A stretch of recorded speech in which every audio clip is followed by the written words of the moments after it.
Hola, el tema que vamos a presentar el día de hoy es el sistema digestivo. Las integrantes de este equipo son Angie Paola Helves Tolosa, Jessica Ariadna Guerrero Pavón, Andrea Nelly Cristiano Capacho, Natalia Alejandra Casellas García y Paula Alejandra Hernández Rojas. Generalidades del sistema digestivo. El sistema digestivo es aquel que se encarga de incorporar los alimentos, fragmentarlos, producir una gradación enzimática para ser después digeridos. La mayor parte de este se encuentra cubierto por el peritoneo. Cabe destacar que va a ser dividido por un conducto que se extiende desde la boca hasta el ano llamado tubo digestivo o tracto gastrointestinal, órganos digestivos anexos y glándulas anexas como lo serían las salivares mayores, las salivares menores, el hígado y el páncreas. En ese tracto gastrointestinal se van a encontrar unas bacterias llamadas flora intestinal o microbiota, que van a ser las encargadas de la degradación y obtención de nutrientes.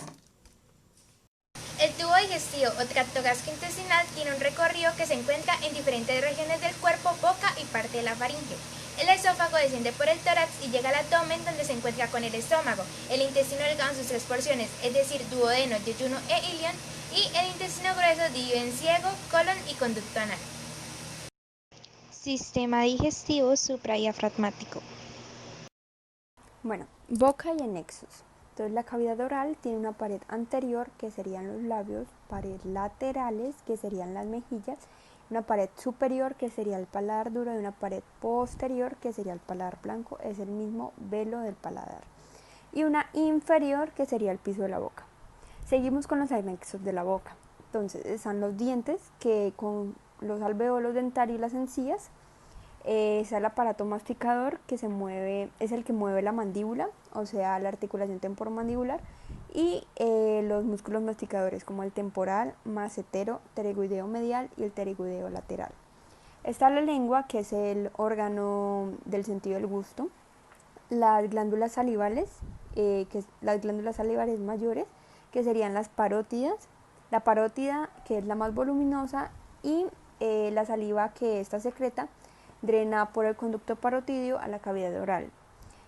También se encuentra la submandibular o la misma submaxilar, que se encuentra debajo de la mandíbula hacia el ángulo de esta y por detrás del músculo miloioideo. Y por último está la sublingual, que es la más anterior y la menor de las glándulas salivares mayores. Se encuentra en el piso de la boca, exactamente entre la lengua y la cara medial del cuerpo de la mandíbula. Vamos a hablar acerca de la faringe. En cuanto a sus generalidades, tenemos que es un órgano impar y simétrico. Es la segunda porción del tubo digestivo. Es un conducto músculo-membranoso dirigido verticalmente y desde un punto de vista fisiológico es un conducto mixto, es decir, que permite el paso a la vez, pero no simultáneo, al bolo alimenticio y al aire de la respiración. En cuanto a su división y ubicación, tenemos tres porciones: la nasofaringe, que se extiende de la bóveda del cráneo hasta el velo del paladar; la orofaringe, que se extiende entre el velo del paladar y el plano horizontal del hueso ilioides; y la laringofaringe, que se extiende desde la porción precedente hasta el extremo superior del esófago. Su constitución anatómica consta de tres túnicas: la túnica externa, que constituye los músculos de la faringe; la túnica media, también llamada fibrosa o aponeurosis de la faringe, que constituye al armazón de este órgano; y la túnica interna, que cubre toda la superficie interna de este órgano. En cuanto a su vascularización, tenemos que las arterias se reciben mayormente de la faringe inferior. Se añaden la arterico-palatina, algunas divisiones de la palatina inferior y de la tiroidea superior. En cuanto a sus venas, tenemos el plexo submucoso y las venas faringes. Y en cuanto a sus linfáticos, tenemos los linfáticos eferentes, posteriores, laterales y anteriores, y estos se dirigen a los ganglios retrofaringios, a los cervicales profundos, a los superiores y a los medios.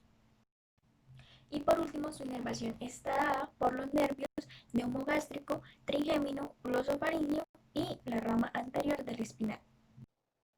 El esófago es un tubo muscular que transporta el alimento desde la faringe hasta el estómago. Este presenta normalmente tres estrechamientos provocados por la presión ejercida por estructuras adyacentes.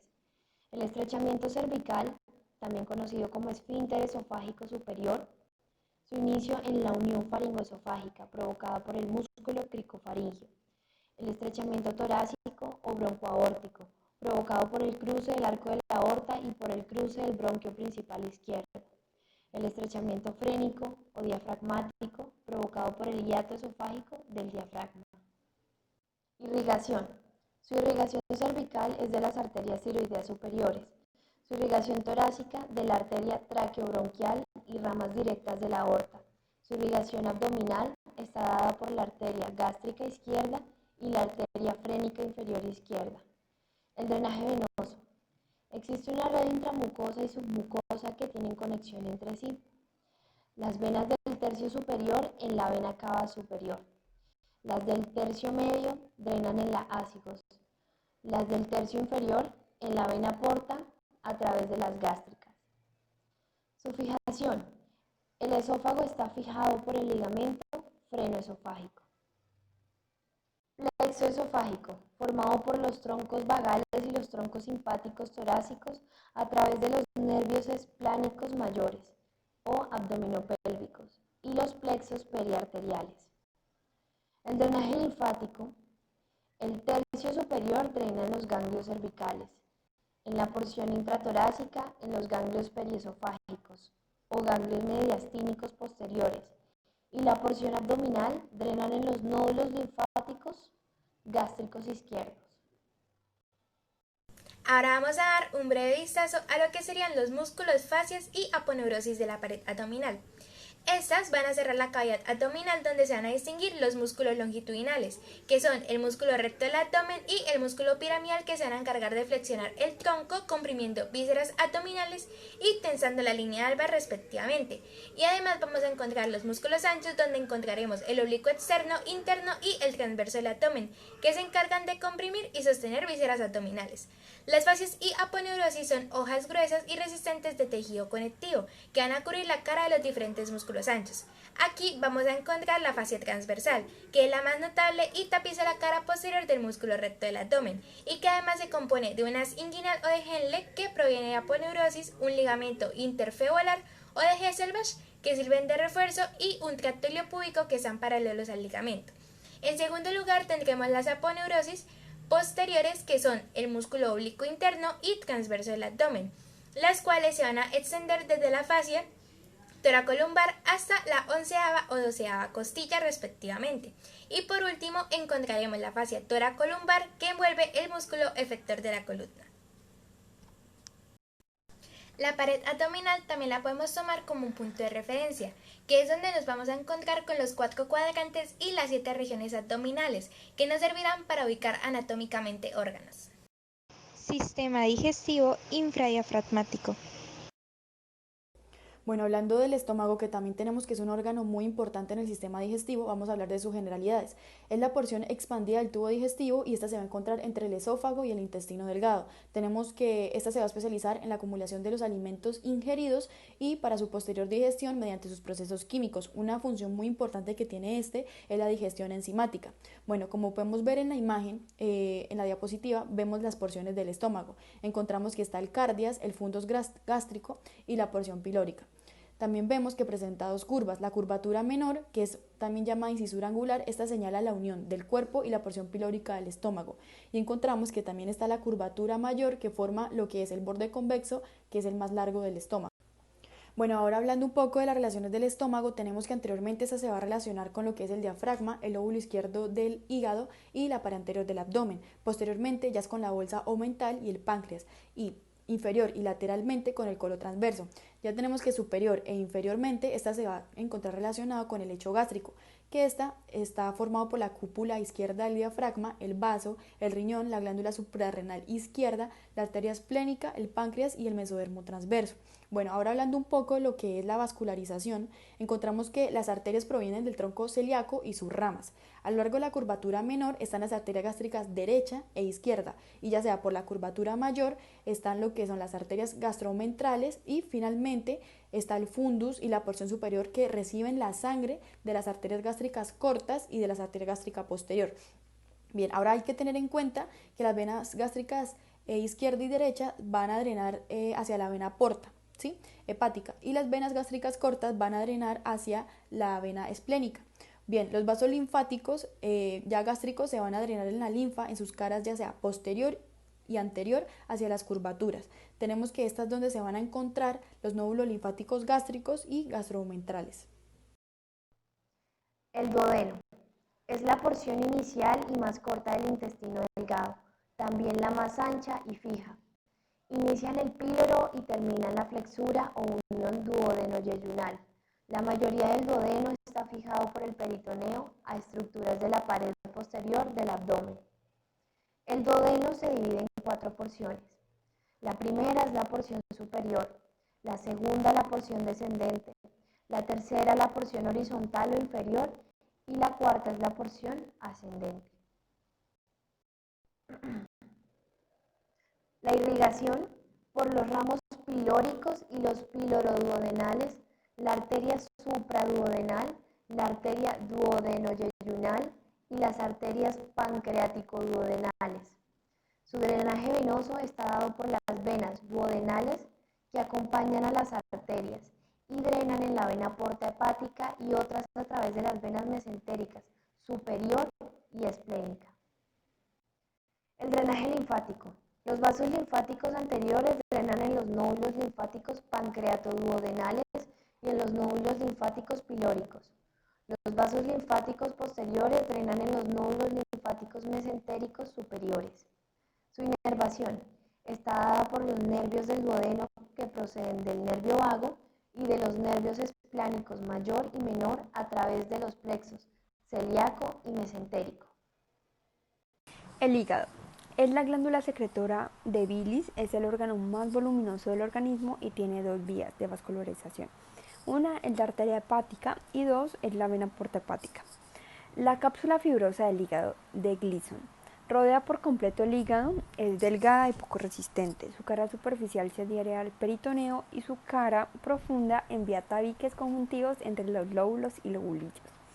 El parenquima hepático está constituido por lobulillos hexagonales separados por los espacios interlobulillares e interpuestos entre las circulaciones de aporte y de salida del hígado. Se dice que las células hepáticas tienen una función exocrina y una endocrina. Seguimos con el peritoneo y los ligamentos del hígado, que son los medios de fijación. Ligamento falciforme, el ligamento coronario, el aumento menor o el mismo epiplón menor. Las relaciones del hígado son diafragmáticas, viscerales, que son las relaciones posteriores e inferiores, que se relacionan con las vísceras supramesocólicas y retroperineales derechas. También están las del borde inferior, que separan las caras diafragmática y visceral, y las de la porción posterior de la cara diafragmática.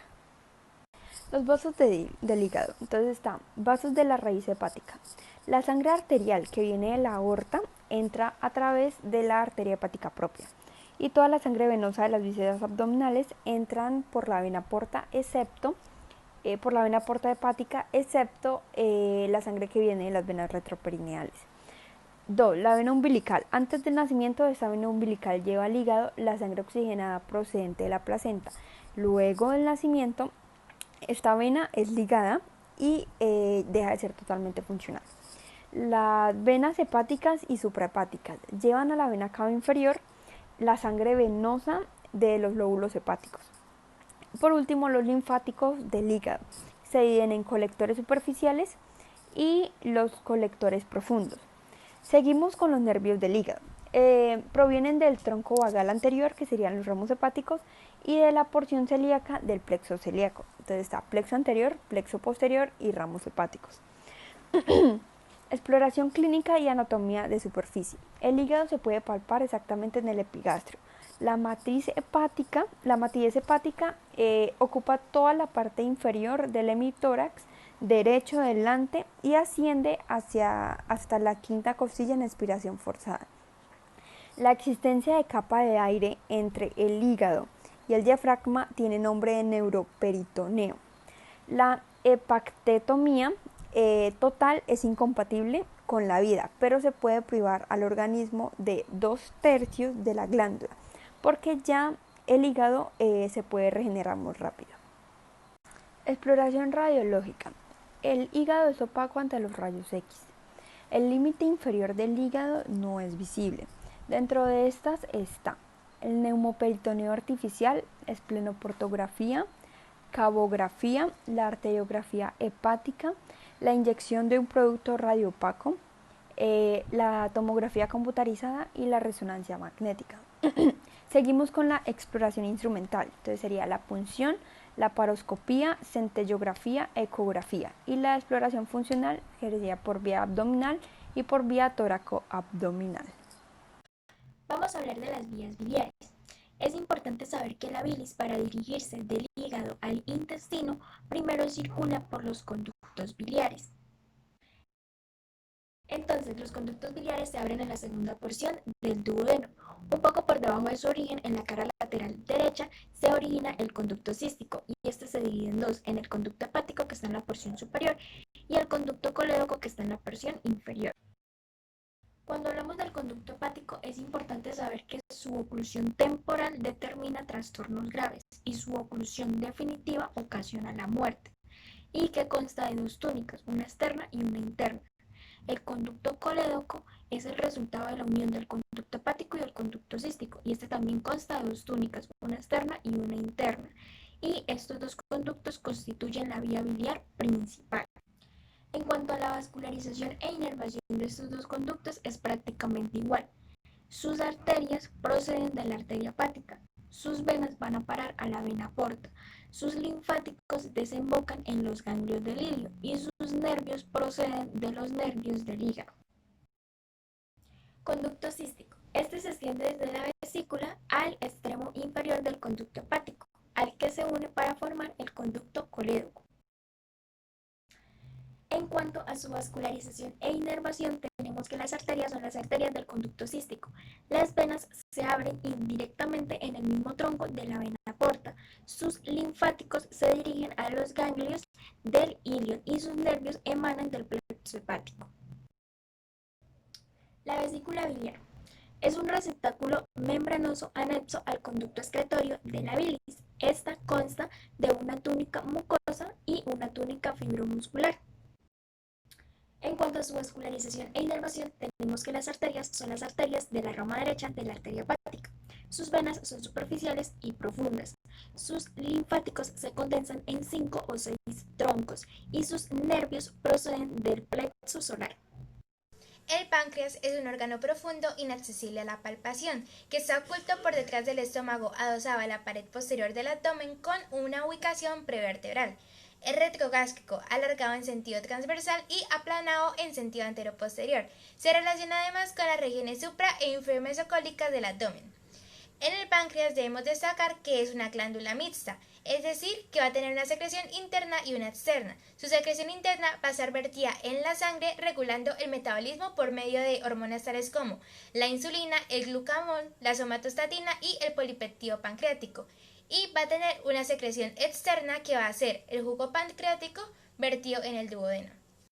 Cabe destacar que el páncreas se relaciona con el duodeno y este está íntimamente relacionado con el conducto colédoco. En él se van a distinguir una cabeza que está enmarcada por el duodeno, un cuello o istmo del páncreas que une la cabeza al cuerpo, un cuerpo con 3 caras, una posterior, una anterior y una inferior, y una cola que prolonga el cuerpo y se dirige hacia el hilio del vaso. Cabe destacar que en su constitución anatómica el páncreas va a estar compuesto por 2 conductos. Un conducto pancreático de Wilson que va a estar a nivel de la cola del páncreas, seguido en dirección a la cabeza y ubicado en el centro del órgano. En su trayecto, este va a recibir otros conductos que lo abordan en todas las caras y va además a drenar los acinos de la cola del cuerpo y la porción posterior de la cabeza del páncreas. Por último, tendremos el conducto pancreático accesorio o también llamado conducto de Santorini, donde su orificio va a drenar la mucosa formando la papila duodenal menor que va a drenar la porción anterior de la cabeza del páncreas. En cuanto a lo que son los medios de fijación, podemos decir que el páncreas va a tener como medio de fijación el peritoneo. Cabe destacar que el páncreas es uno de los órganos más fijos de la cavidad peritoneal, ya sea por su coalescencia con el peritoneo parietal posterior primitivo de la pared abdominal, por su solidaridad con el duodeno o por las raíces vasculares que literalmente lo van a amarrar por todos lados. Su irrigación va a proceder de las ramas de la arteria esplénica en cuanto a lo que nos referimos al cuerpo y la cola del páncreas, y asimismo va a venir dada por las ramas gastroduodenales y ramas de la mesentérica superior en lo que nos referimos al duodeno y como tal la cabeza del páncreas. Ya para finalizar, su drenaje venoso va a ser dado por la vena porta. Sin embargo, las venas pancreatoduodenales lo hacen en la mesentérica superior y las venas pancreáticas en la esplénica. Vamos a hablar del vaso. En sus generalidades tenemos que es un órgano linfoide, es ovoide, contiene 3 caras y contiene 3 bordes. En cuanto a sus funciones hay 3 importantes, la linfopoiesis, la hematopoiesis y la hematólisis. Y en cuanto a su constitución anatómica tenemos la cápsula fibrosa, los corpúsculos de Malpighi, la pulpa roja y el sistema vascular intraesplénico. En cuanto a su vascularización e inervación tenemos en las venas la vena esplénica, en los linfocitos los superficiales y profundos, y por último tenemos la arteria esplénica y los nervios que proceden del plexo solar. Formaciones peritoneales supramesocólicas del abdomen. Entonces, la reseña embriológica. De la cavidad celómica primitiva se origina el receso neumoentérico que divide al mesogastrio en dos, entonces derecha o hepática e izquierda o gástrica, en dirección sagital. Y la rotación del estómago y la disposición del hígado le dan una dirección transversal. Entonces, el receso se desarrolla. Izquierda quedaría el mesogastrio dorsal que separa el estómago del páncreas y abajo el aumento mayor que desborda el estómago hacia abajo delante del colon transverso. Se describen dos formaciones, la bolsa omental y el aumento mayor. La bolsa omental, entonces, foramen omental es un foramen sagital entre 1,5 a 2 centímetros de adelante hacia atrás y de 3 centímetros de arriba hacia abajo.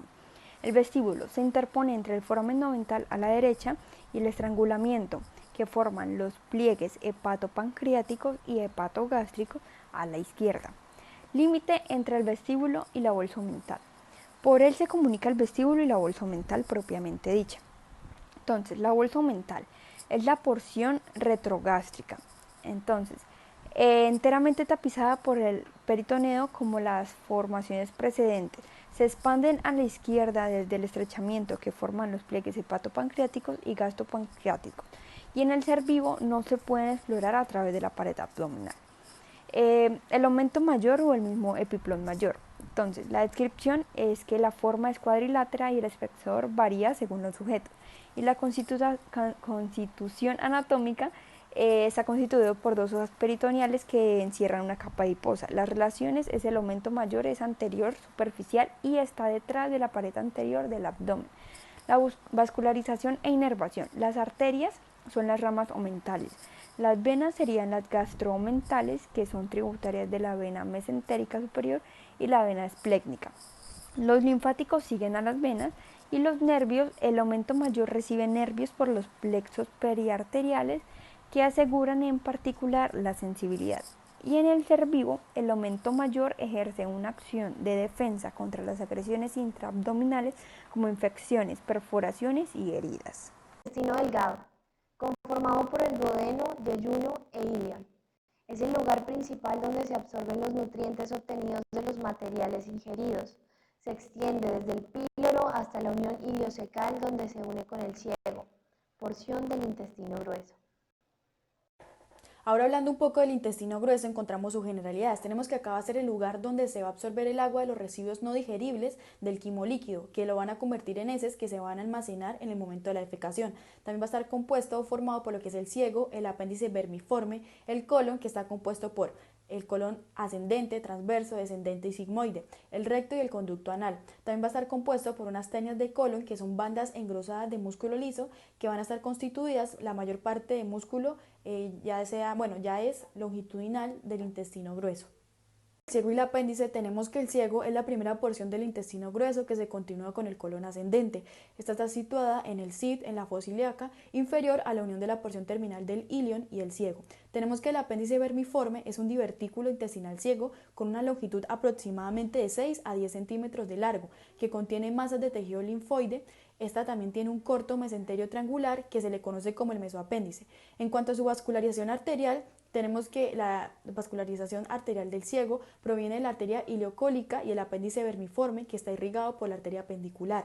Su drenaje venoso está Bueno, tanto el ciego como el apéndice, esto fluye a través de una tributaria que es de la vena mesentérica superior, la vena ileocólica.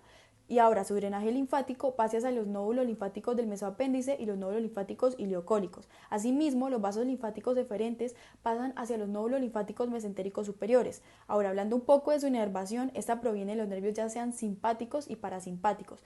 Si son nervios simpáticos, estas se van a originar sus fibras en la porción torácica inferior de la médula espinal. Y ahora, hablando un poco de las fibras parasimpáticas, estas provienen ya sean de los nervios vagos del plexo mesentérico superior. Ahora les voy a hablar un poco sobre el colon. Tenemos que el colon consta de 4 porciones. El colon rodea el intestino delgado, de modo que el colon ascendente se va a situar a la derecha del intestino delgado, el colon transverso es superior o anterior a él, el colon descendente a su izquierda y el colon sigmoideo en una posición inferior. Listo. Ahora les voy a hablar un poco sobre las 4 porciones del colon. Tenemos que en el colon ascendente, que es la segunda porción del intestino grueso, tenemos que su irrigación arterial y la de la flexura cólica derecha procede de las ramas de la AMS. ¿Qué quiere decir AMS? Arteria mesentérica superior, la arteria ileocólica y la arteria cólica derecha y la arteria marginal.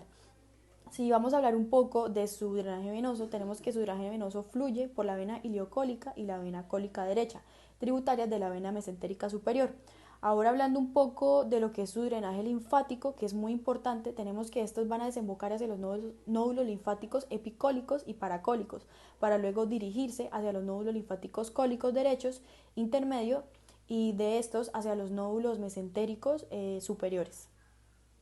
El colon transverso. Tenemos que el colon transverso es la tercera porción más grande y móvil del intestino grueso. Su irrigación arterial procede principalmente de la arteria cólica media, que es una rama de la arteria mesentérica superior. También está irrigado por las arterias cólicas tanto derecha como izquierda. Su drenaje venoso se produce a través de la vena mesentérica superior y su drenaje linfático corre a cargo de los nódulos linfáticos cólicos medios, que a su vez se drenan en los nódulos linfáticos mesentéricos superiores. Cuando hablamos de su inervación, esta procede del plexo mesentérico superior a través de los plexos periarteriales de las arterias cólicas derecha e izquierda. Hablando un poco del colon descendente, esta me va a ocupar una posición secundariamente retroperitoneal entre la flexura cólica izquierda y la fosa ilíaca izquierda, donde se va a continuar con el colon sigmoideo. Bueno, hablando de otra porción del colon, tenemos el colon sigmoideo, que se caracteriza por su base en forma en S. Está une el colon descendente con el recto. Tenemos que contiene un mesenterio largo y en consecuencia posee un amplio movimiento que se da especialmente en su parte media. La irrigación arterial del colon descendente y el colon sigmoideo procede de las arterias sigmoideas y cólica izquierda, que son ramas de la arteria mesentérica inferior. La arteria mesentérica superior aporta la sangre a la porción proximal a la flexura y la arteria mesentérica inferior irriga la porción distal a ese punto. El recto y el conducto anal. Tenemos que el recto es la parte terminal fija del intestino grueso, que es primariamente retroperitoneal y subperitoneal, y tenemos que el recto se continúa inferiormente con el conducto anal. Espero que mediante estas diapositivas y su breve explicación el tema haya quedado comprendido. Muchas gracias por su atención, espero les haya servido. Hasta luego.